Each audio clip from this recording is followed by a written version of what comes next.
Los debates en torno a los conceptos de cultura, identidad y diversidad, fruto de la inmersión en un mundo global, pero también del auge y desarrollo de las ciencias sociales, ilustran infinidad de aconteceres de la sociedad contemporánea. Haciéndose cargo de ello, el doctorado Diversidad, Subjetividad y Socialización, Estudios en Antropología Social, pretende satisfacer el interés suscitado por estos complejos procesos, dentro de una amplia variedad geográfica, institucional y social. De otro lado, y con el objetivo de conectar estos procesos culturales a la construcción de subjetividades, este programa de doctorado, si bien revisa las bases teóricas y metodológicas de las tradiciones académicas, se asienta en una perspectiva interdisciplinar en la que antropología, psicología cultural e historia de la educación confluyen en una tenaz sinergia explicativa. De ella derivan estas 5 líneas de trabajo.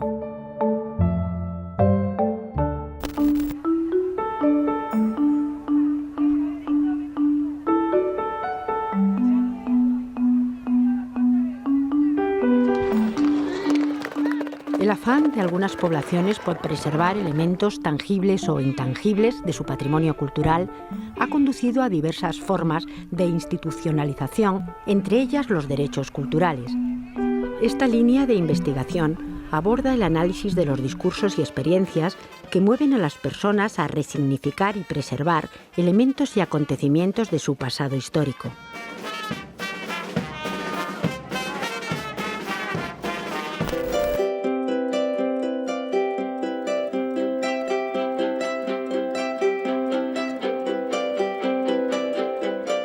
Apoyada en una amplia experiencia etnográfica en Europa, África y América Latina, y en una amplia variedad de escenarios institucionales y coyunturas sociales, esta línea de trabajo pretende impulsar una reflexión teórica sobre las formas de construcción, negociación y transformación de las identidades étnicas y sociales.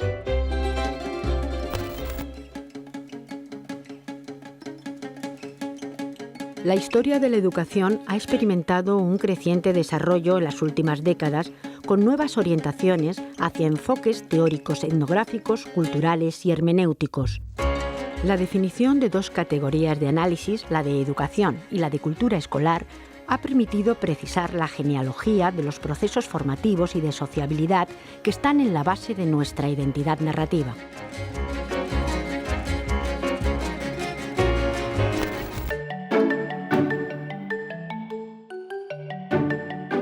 Esta línea de investigación reflexiona sobre la constitución de la subjetividad moderna, atendiendo a su proceso de psicologización en el ámbito occidental. Desde una perspectiva genealógica, repara en la formación histórica de la subjetividad a través de diferentes prácticas socioculturales y de la definición de categorías sobre la actividad y la experiencia.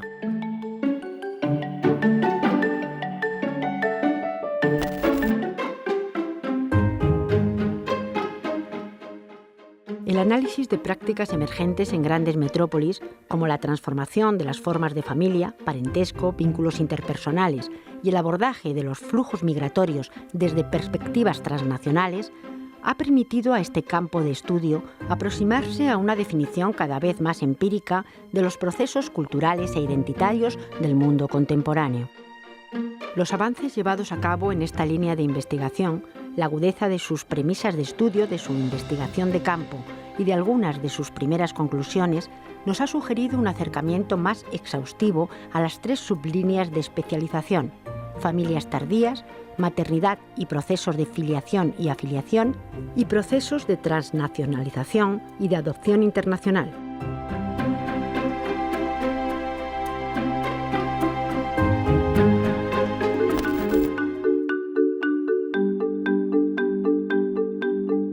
A partir de los años 60 del siglo XX, la mayor parte de las sociedades desarrolladas experimentan un abrupto descenso de la fecundidad,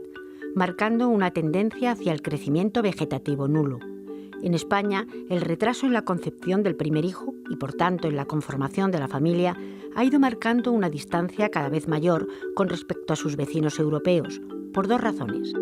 La primera y principal apunta a la construcción cultural de la idea de ser padres. La segunda, y como veremos, con una incidencia mucho menor de lo que a priori se cree, la falta de recursos para satisfacer ese proyecto, agravada por la crisis económica. Europa nunca ha sido una zona de matrimonios muy tempranos. En España ha solido ser pues, alrededor de los 25 años, incluso en el siglo XIX y en momentos anteriores, que las personas se casaban, tenían sus primeros hijos, etc. Sin embargo, en los últimos años, en los últimos quizás 30 años, 40 años, estamos viendo que poco a poco esta edad se va retrasando hasta llegar en la actualidad a más de 30 años, la edad media del nacimiento del primer hijo en las mujeres, que es la única estadística que se recoge. La idea atomizada de familia, aún profundamente trufada de valores judeocristianos, va perdiendo vigencia conforme la diversidad del comportamiento familiar resultante de las nuevas coyunturas sociales y políticas se hace patente.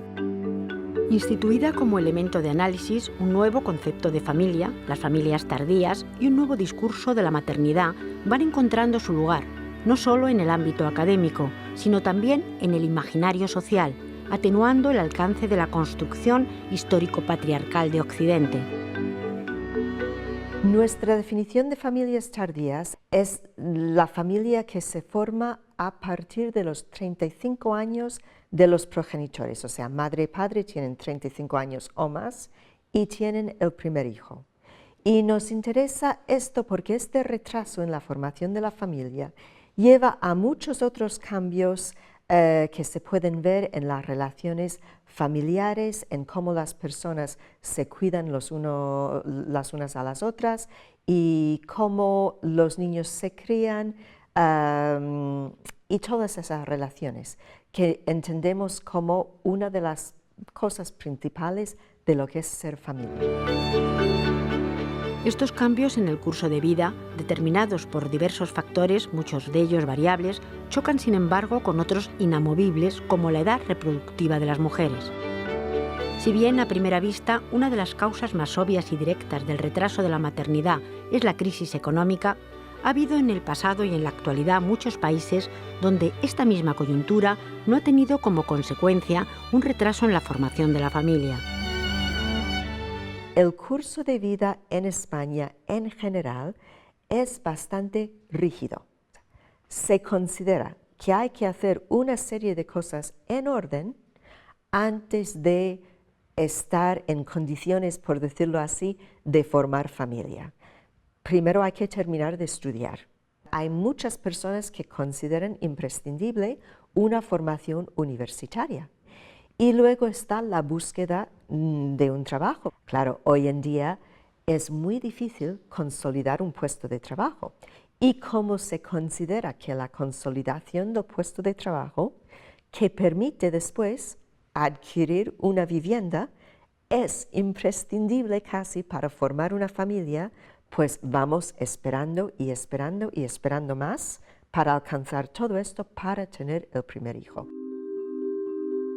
Nuestra afirmación anterior, que limitaba la influencia de la crisis económica en la decisión de crear una familia, se ve apoyada por el hecho de que ni siquiera la coyuntura límite de la crisis ha modificado sustancialmente la relación de los españoles con la vivienda. Lejos de apreciarse un cambio en las conductas, la cultura de la propiedad se ratifica y se mantiene también en buena medida por los elevados costes del alquiler. Una cosa que parece muy obvia en España, pues no es así en muchos países. Hay muchos países donde la gente ni siquiera se plantea nunca comprarse una vivienda, donde el alquiler es lo más normal y no se considera una cosa temporal o una cosa menos deseable. Esto, con lo que ha sido la subida de los costes de vivienda, pues claro que ha supuesto problemas para las personas que muchas veces se plantean no tener los hijos hasta que no tengan la vivienda. De otro lado, las políticas de conciliación que han tratado de ajustar la esfera productiva y la reproductiva, promoviendo un reparto más equitativo del trabajo familiar, han topado con una drástica reducción del gasto público en políticas sociales y con nuevos retos en la esfera familiar. En España, claro, todo eso se considera responsabilidad de la familia. Si vas a tener hijos, tú tienes que ver cómo los vas a cuidar y cómo vas a hacer con tus horarios de trabajo, con las personas que tengas alrededor, contratando a alguien para recoger al niño por la tarde si no hay abuelos disponibles, y eso complica las cosas en un ambiente donde los medios económicos son escasos y donde las personas tienen que meter mucho esfuerzo en su carrera profesional simplemente para mantenerse donde están. De todo ello podemos inferir que la concepción cultural de la familia en España, la construcción de la idea de ser padres, también se sustenta en la limitada protección prestada a las familias por los sucesivos gobiernos, siendo así que la incorporación generalizada de las mujeres al mercado de trabajo a partir de los años 90 ha devenido en una emancipación, en muchos casos ficticia, y en una duplicación, eso sí, con cambio de escenario de su jornada de trabajo. Si la mujer tiene su primer hijo con unos 35 años, ¿cuántos años tienen sus padres ya? Pues a lo mejor ya tienen 70 años. Hoy en día, claro que una persona con 70 años pues puede ser una persona todavía muy activa. Sin embargo, esta persona, si vive cerca, todavía está con ganas, con fuerzas para cuidar de bebés pequeños, de niños de 2 años, de llevar y traer. Pero no solo eso, las personas con 65, con 70 años, de vez en cuando no están ya bien de salud y pueden necesitar ellos mismos de cuidados. Entonces, lo que tenemos aquí es una generación bocadillo de cuidado. Mujeres de 40 años que están cuidando de niños muy pequeños todavía y padres ya a veces muy mayores, con también el cambio de que las familias han sido desde unos años para acá cada vez más pequeñas y hay menos hermanos y hermanas para repartir ese cuidado. Todos estos cambios en la temporalización de los cursos de vida acarrean, como vemos, subsecuentes transformaciones en las responsabilidades y en las dinámicas interpersonales. El complejo entramado de las formas familiares va mutando conforme lo hacen las circunstancias políticas, económicas y sociales, y reclamando una paulatina redefinición del concepto de familia y de las relaciones de parentesco de nuestra sociedad.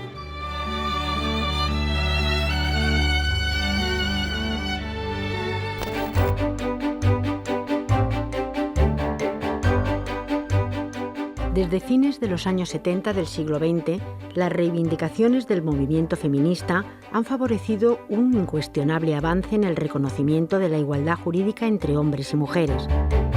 Sin embargo, el acelerado proceso de modernización de la sociedad española en las 3 últimas décadas, vinculado a la liberación de las mujeres y a su incorporación al mercado de trabajo, ha ido alimentando una idea en buena medida errónea sobre las causas de las transformaciones de la maternidad. Algunos estudios de la maternidad suelen decir que los índices de natalidad han bajado por causa de la incorporación de la mujer al trabajo, por el aumento de las mujeres en puestos de responsabilidad, por el hecho de que la mujer, al tomar conciencia de sí, conciencia de su cuerpo, puede decidir cuándo quiere ser madre o cuándo no. ¿Qué conlleva aquello? Un discurso que culpabiliza en cierta manera a las mujeres. Atravesadas por la tradicional construcción cultural de la maternidad y sometidas al rigor de la estructura del tiempo de nuestra sociedad desarrollada, muchas mujeres, especialmente aquellas que han consolidado una trayectoria profesional, optan por retrasar su maternidad hasta edades en que la gestación puede suponer un riesgo y en que la experiencia de ser madres, aunque satisfactoria, es arduo o complejo de compatibilizar con otras facetas de la vida. Nuestro tiempo social, nuestro tiempo laboral se configuró desde la modernidad para un sujeto que salía a trabajar y otro que se quedaba en casa cuidando de los niños y de la intendencia, por decirlo así. Y que aunque saliera a trabajar era un trabajo poco valorado, muchas veces a jornada no entera, etcétera, etcétera. Esas estructuras del tiempo no han cambiado. Evidentemente, al no cambiar, juegan en contra de ese sujeto que se quedó en casa y que ahora sale. Los estudios llevados a cabo por la socióloga Ángeles Durán, recogidos en su obra El valor del tiempo, aportan datos tan reveladores como que las madres dedican más del triple del tiempo al cuidado de los hijos que los padres.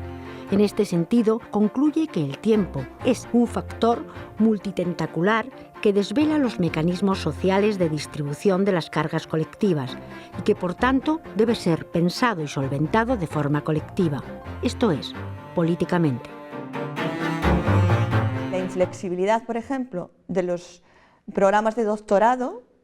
hace que las mujeres que quieren tener un desarrollo académico atrasen su maternidad porque o cumples los plazos que están dándose dentro de la academia para terminar a lo mejor un doctorado, o si tú quieres hacer un impasse y luego retomar tus estudios, sobre todo a nivel de estudios superiores, tus cursos de doctorado han dejado de estar válidos o ya estás llegando muy tarde a hacer una especialización. Así, mientras la teoría feminista continúa trabajando en una nueva cartografía de la maternidad, los discursos recreados en el ámbito político y mediático siguen incidiendo profundamente no solo en la vivencia personal, sino también en la idea que sobre la maternidad tiene la sociedad. A este respecto, el discurso de compatibilización de la vida familiar y laboral y el discurso de la renuncia a la vida profesional están con frecuencia salpicados de una falta de realismo. Hay estudios europeos, y se ve muy bien en las familias tardías, cómo se comparten roles cuando el niño es un bebé, pero en un determinado momento esos roles se vuelven a separar. Y en las familias tardías, sobre todo de adoptantes, se ve muy claro, porque se ha obviado, por ejemplo, en el caso de que hayan sido niños adoptados de 2 o 3 años, ya no está la fase de bebé, que era la que se comparte digamos, con más alegría, y se ve muy claramente cómo se distancian los roles otra vez de género. Entendido como un recurso a la mano de las familias o de las madres tardías, bien porque su desarrollo profesional ha impedido llegar a tiempo al proceso de maternidad natural, bien porque problemas específicos lo han impedido, las técnicas de reproducción asistida y la adopción internacional se presentan como alternativas cada vez más pujantes en la sociedad española, no sin la carga correspondiente de sobreentendidos de género y no sin retos y problemas de carácter específico. Las familias tardías pueden funcionar como una metapoblación que nos permite ver procesos que se dan en el parentesco en general, en todas las familias, independientemente de su configuración, de una manera, digamos, más significativa o más clara. Uno de estos procesos es el proceso de filiación, donde sobre todo el grupo de familias tardías de personas adoptantes, sobre todo cuando han adoptado a niños que no son bebés, sino que tienen una determinada edad, 1 año o 2 años, vemos, por ejemplo, muy claramente cómo se producen los procesos de filiación. La filiación no es una mera institución de contradictorias competencias legales y biológicas, sino un engranaje individual y social que introduce a cada individuo en un orden genealógico culturalmente construido. La inclusión de un niño adoptado en una nueva familia se realiza dentro de un orden simbólico y de una serie de prácticas sociales que permiten al nuevo miembro sentirse parte de un grupo con una historia familiar común. La filiación emocional o la filiación afectiva tiene que ver también mucho con la carga simbólica de los actos que hacemos. Filiamos a través de las fiestas de cumpleaños, filiamos y afiliamos al hijo a través de las fiestas de Navidad. Filiamos también con la importancia, por ejemplo, que damos al espacio en el momento en que creamos un espacio propio para esa persona que está llegando y hacemos una habitación, pues vemos cómo la filiación entra dentro de toda esa simbología del espacio. Si bien filiación natural y filiación afectiva comparten múltiples elementos del campo de juego de la maternidad, la filiación afectiva no es en ningún caso sinónimo de engendramiento. Es un modo pluridimensional de estructuración de parentesco cuyo objetivo es asegurar el bienestar del niño. En este sentido, el derecho de filiación de todo menor adoptado se construye siempre en base a dos ejes contradictorios y complejos: la verdad biológica y la verdad afectiva, aspectos que madres y padres deben afrontar con especial cautela para el adecuado desarrollo de la personalidad del menor.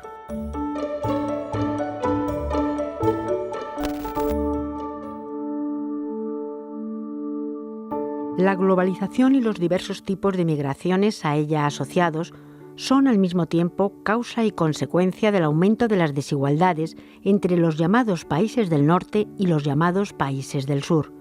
Los movimientos de población, cada vez más masivos y diversificados por las complejas situaciones políticas, económicas y sociales de cada contexto, están incidiendo poderosamente en la conformación de las familias, en el seno de las cuales uno o más miembros se desplaza por un tiempo indeterminado a otro país. En este sentido, el proceso de transnacionalización de las familias, bien por procesos de migración económica o de adopción internacional, se ha convertido en un campo de juego global, donde personas de orígenes diversos y diversos contextos se ponen en relación. Así, desde un enfoque etnográfico, este proyecto de investigación se aproxima a nuevos escenarios como los modos de incorporación de mujeres y hombres a nuevas realidades políticas y sociales y las consecuencias de estos procesos en la conformación de nuevas prácticas y configuraciones transnacionales como la adopción internacional. La trayectoria en mis investigaciones en los últimos 15 años han estado enfocadas en cómo los procesos de desplazamiento de población forzosos o voluntarios, ¿verdad?, afectan a la conformación de la familia. En mi caso, las investigaciones han estado centradas sobre población centroamericana que emigra a Estados Unidos y cómo estos desplazamientos, que en gran medida se hicieron sin autorización o sin documentos, han afectado la conformación de las familias de estas poblaciones migrantes. En su libro Mandar a traer, Antropología, Migraciones y Transnacionalismo, los salvadoreños en Washington, este investigador repara en cómo determinados factores estructurales y culturales mantenidos en el tiempo explican realidades actuales. Miles de salvadoreños han emprendido durante décadas ese viaje al norte, en aras a mejorar las condiciones de vida de sus familias. Familias transnacionales son aquellas familias donde sus miembros o algunos de sus miembros viven dispersos en varios estados-nación. En este caso, la mayor parte suelen ser los progenitores, ¿verdad?, que viven en Estados Unidos, en el caso de la población salvadoreña y hondureña, ¿verdad?, y los hijos se quedan en el país porque las leyes migratorias o las políticas migratorias no permiten la reunificación familiar. Algunos estudios llevados a cabo en Estados Unidos arrojan datos tan elocuentes como los más de 11 millones de personas indocumentadas que en la actualidad trabajan en este país.